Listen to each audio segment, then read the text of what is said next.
Hey guys, it's Lisa. I'm sitting here at Ramp Arts Gallery. It's at 300 East Grove Street in Bloomington, just off of downtown Bloomington. And currently I am sitting in the exhibition. I'm going to do a little swing around so don't get dizzy. I'm sitting on a piece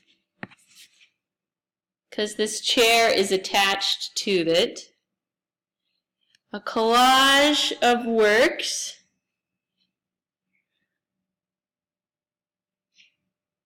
entitled Unauthorized Collaborations.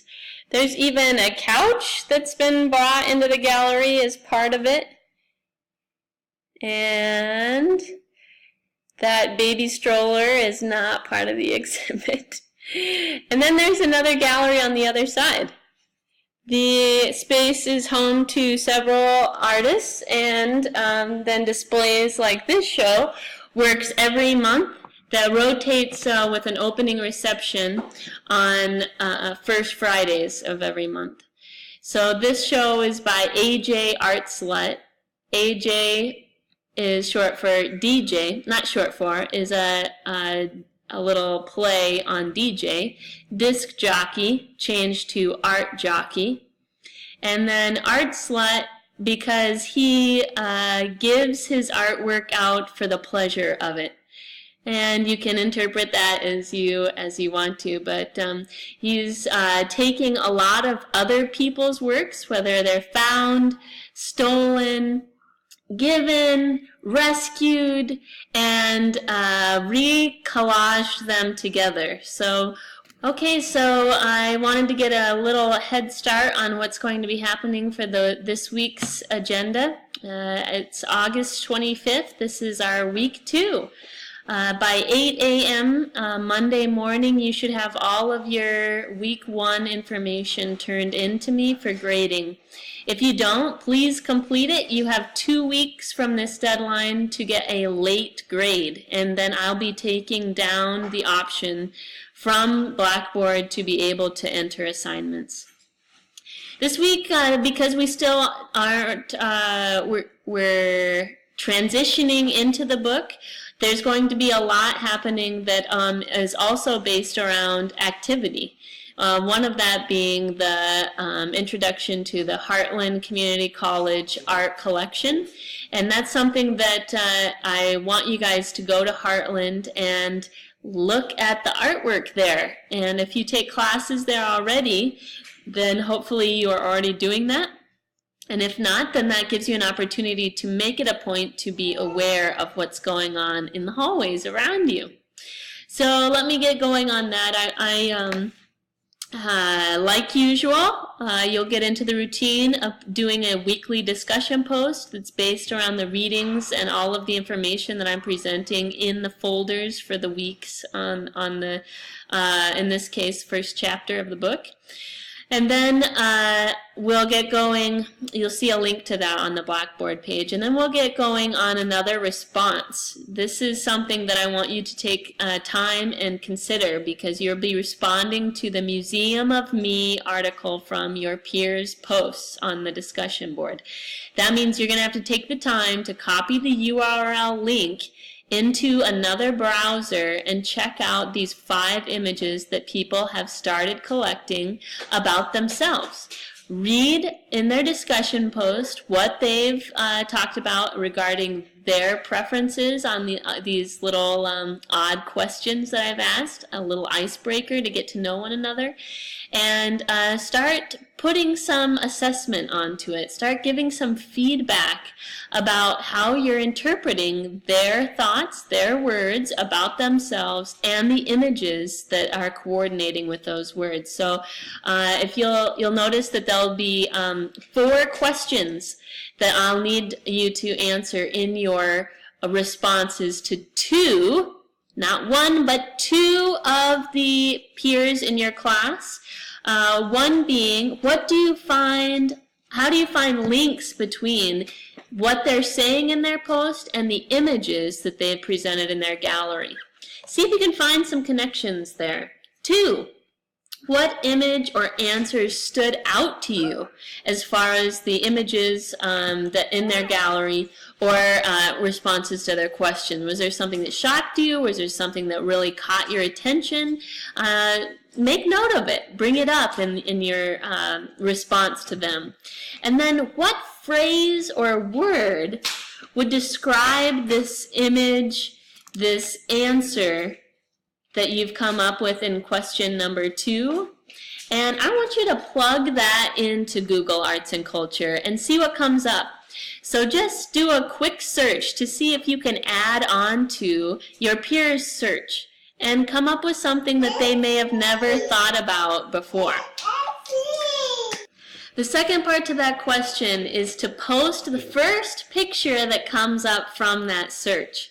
So to do that, you could get tricky. You can do a screen capture.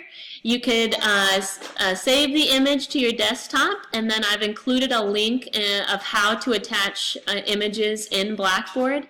That way, when you post your response, that image pops up with the post, and we don't have to do an extra link. I'd like for it to be visible right from that discussion post. Okay? So make sure to reference any of those tools that I'm putting out there.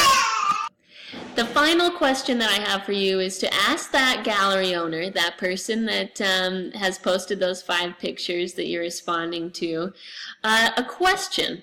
Something that might inspire some more thought, that might have a little bit of critical feedback, something that will get the ball rolling for maybe future searches or for future inquiries of the connections that you're making in their work. And I know that's a challenge, but I'm really throwing it at you guys to make sure that you are starting to think about things a little bit more critically and not any of this kind of surface level ideas of how we respond to people. So please let me know if you have any questions on that, but I saw a lot of connections between people's galleries, even some of the same images that came up. So if that's the case, that's a worthwhile reason to take some time and looking at everyone's galleries so that you can get a taste for similarities, for people that may be pursuing the same kinds of things, and you can connect with them. So that post will be due September 3rd. That's a week from Monday here. So please make sure that you're on top of that, because that's going to be a big part of the week in continuing to move forward on this extended semester project of Museum of Me. The final thing that will be due September 10th, so you have 2 weeks to complete it, do not procrastinate, is the Heartland Community College Art Collection.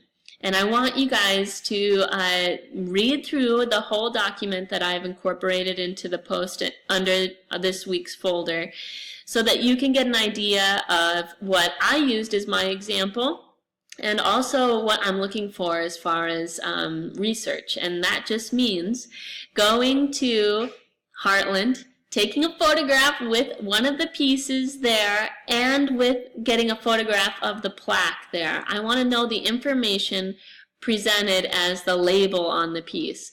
And I want you to describe it. Do not include any interpretations at this point. Don't feel obligated to dive into some of the content. I just want you to try to use your skills at discussing the color of the piece, maybe the layout, the design of it, also called composition, the size of it, some of these things that are that we can just take in but almost take for granted. And this exercise is something that I am encouraging you to give me a little feedback on, because I do have mixed feelings, as with a lot of things that I'll be teaching, about just approaching art through the label. This is something that I want to build off of, so I'm using it as a starting point to start figuring out how we can recognize knowns within unknowns. And that's going to lead us into not this next week, but the week after's discussion of what the unknown is. So again, that's going to be due September 10th, so don't procrastinate. If you don't live around here or can't make it to Heartland, you got to contact me ASAP so we can get this figured out. And last but not least, make sure you come down to Ramparts for HCC's instructor Megan Cathal-Brissett's show. Opening reception Friday, September 14th, 5 to 8 p.m. It's a wonderful place. It's a great way to start engaging with some artists and some really great people downtown, and I really hope to see you there. So let me know if you guys have any questions, if you're already feeling behind or any of that.